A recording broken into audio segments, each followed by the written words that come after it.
Hi folks, my name is Beth MacLean and I'm a PhD candidate in the Aging and Health program at Queen's University. In this presentation, I answer the question, what is the impact of disability and health on involuntary retirement? I am female, I'm in my 50s, I have medium length, wavy, dark brown hair, and I wear brown glasses. I am wearing a mainly burgundy and gray shirt. This topic is important as more than one-third of Canada's labour force is age 55 and older, and this proportion is expected to rise.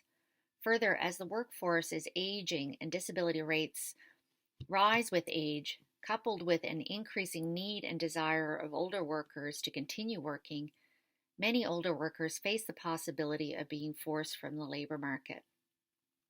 Moreover, with growing labour shortages in Canada, it is essential that employers consider ways of retaining older workers. In addition, older workers experiencing disability face ableism compounded by ageism. I used data from the Canadian Longitudinal Study on Aging to select a study sample of over 2,000 recent retirees.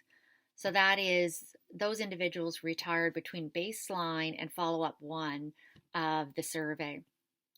I then conducted descriptive and multivariable logistic regression analyses using 37 potential explanatory factors across 7 domains.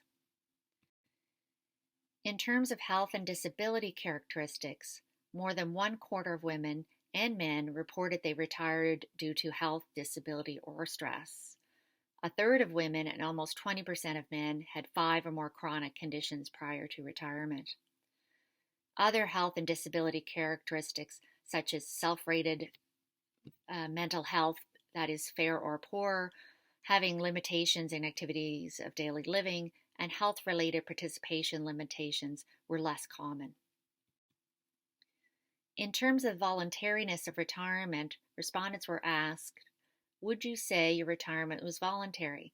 That is, you retired when you wanted to. If they answered no, I considered them to have retired involuntarily. By this definition, more than 1/4 perceived their retirement to be involuntary. This rate was similar between women and men. Among women, having worked in a manufacturing occupation, retiring due to organizational restructuring or due to health, disability, or stress, and reporting fair or poor health prior to retirement resulted in greater odds of involuntary retirement, while retiring due to having wanted to stop working, to pursue hobbies, or because it was financially possible resulted in lower odds. Having participated in non-work activities prior to retirement also resulted in lower odds. Among men, the story is slightly different. For men retiring due to a mandatory retirement policy, organizational restructuring, or due to health, disability, or stress resulted in greater odds of involuntary retirement.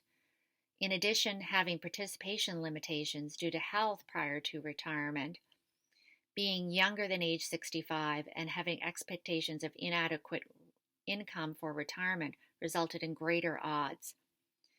Having made preparations for retirement, retiring due to being eligible for a pension, as it was financially possible, or having wanted to stop working, resulted in lower odds of involuntary retirement.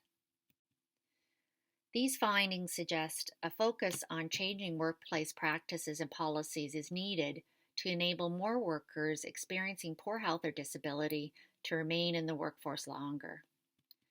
This could involve combating ageism as well as ableism, putting in place evidence-based interventions such as case management, multidisciplinary healthcare, and accommodations.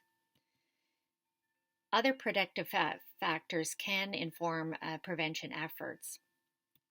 For example, providing reemployment supports in the event of job loss, especially among men, supporting workers in preparations for retirement, including financial support and education. Thank you for your attention, and I look forward to your comments and questions.